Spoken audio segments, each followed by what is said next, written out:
Ambassador Zethkar's tentacles writhed with barely contained frustration as he reviewed the transmission logs from Earth for the third time. The holographic display flickered with incomprehensible data streams, humans responding to the Galactic Council's ultimatum with what their databases labeled as memes. They sent us pictures of cats?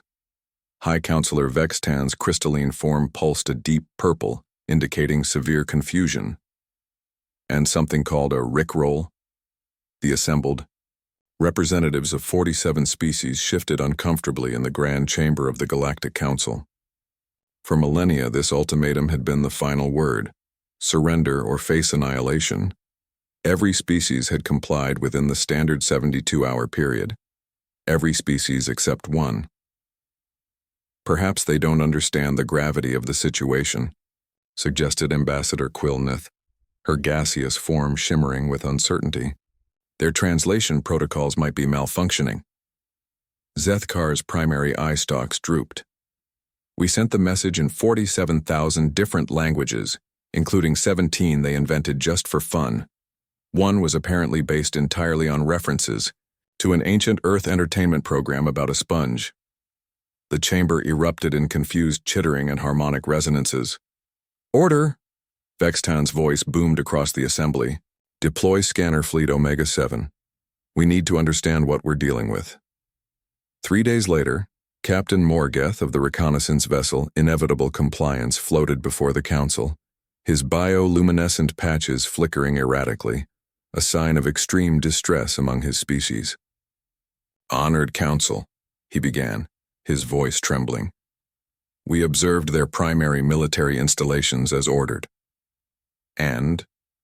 Vextan leaned forward. "They were having some sort of festival. Loud music, colorful explosions in the sky, and massive gatherings where they consumed fermented plant matter and celebrated. Celebrated what?" Morgeth's patches dimmed to nearly black. "Our ultimatum, Honored Council. They called it Independence Day." A stunned silence fell over the chamber. "But surely," Ambassador Zethkar interjected, "their military forces showed signs of preparation, defense formations, evacuation protocols. The military personnel were participating in the festivals. We intercepted communications from their highest-ranking defense official." Morgeth activated a translation device. Quote, "Let them come. We'll show them how we throw a barbecue." End quote. High Counselor Vextan's crystalline structure began to fracture slightly, a stress response. "What about their weapon systems?" "That's complicated, Honored Council." Morgeth pulled up a holographic display. "They appear to have turned their nuclear weapons into power sources. Their orbital defense platforms have been converted into what they call 6 skate parks, and their largest military vessels now host something called Battle of the Bands competitions." The chamber exploded into chaos. Representatives from warrior cultures roared in confusion, while the more analytical species ran rapid calculations trying to understand this unprecedented response. "Perhaps," offered the philosophical Zenthari representative, "they have achieved a state of enlightenment where death holds no fear." "Negative," Morgeth replied. "We monitored their entertainment broadcasts. They still fear many things: running, out of coffee, social awkwardness, and something called pineapple on pizza. But our vast armada seems to amuse rather than terrify them." Ambassador Zethkar tentatively raised a tentacle. "Did they provide any formal response to our ultimatum?" "They did." Morgeth activated another recording. A human appeared on the display, elderly, wearing what appeared to be casual recreational clothing with an expression that the translation protocols labeled as bemused. "Greetings, Galactic Council," the human said, raising a steaming mug. "Thanks for the heads up about the invasion fleet. We've prepared accordingly. Please note, we've been fighting wars since before most of your species discovered fire. We've survived ice ages, plagues, asteroid impacts, and Monday mornings. Your fleet is certainly impressive, but we've dealt with bullies before." The human took a sip from the mug and continued. "Here's the thing about humans. We're really good at 2 things: adapting and holding grudges. You wanted to conquer Earth? Cool. But first, you'll need to get past our asteroid mining operations, our deep space research stations, and approximately 40,000 humans who thought becoming space truckers sounded fun. Morgoth paused the recording. This transmission was sent from their moon, Honored Council. Our scouts report that humans have established permanent settlements throughout their solar system in just the past century. They've turned asteroid mining into a competitive sport.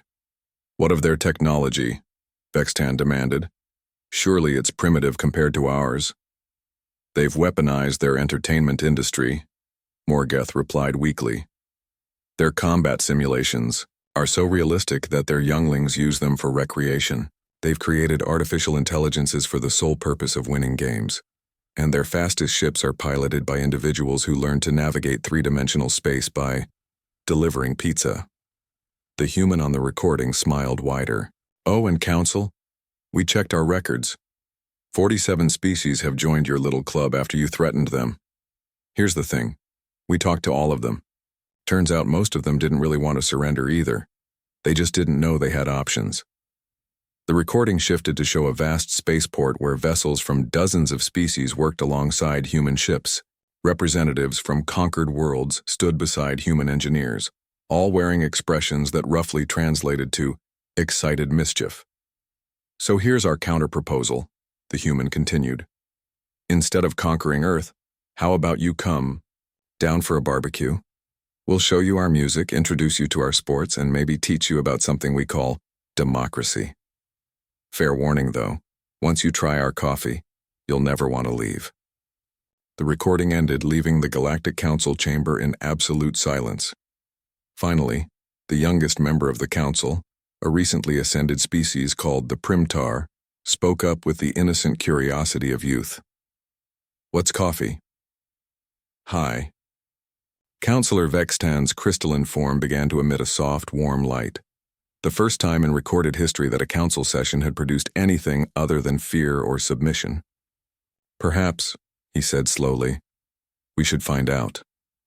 The motion to postpone the invasion passed unanimously.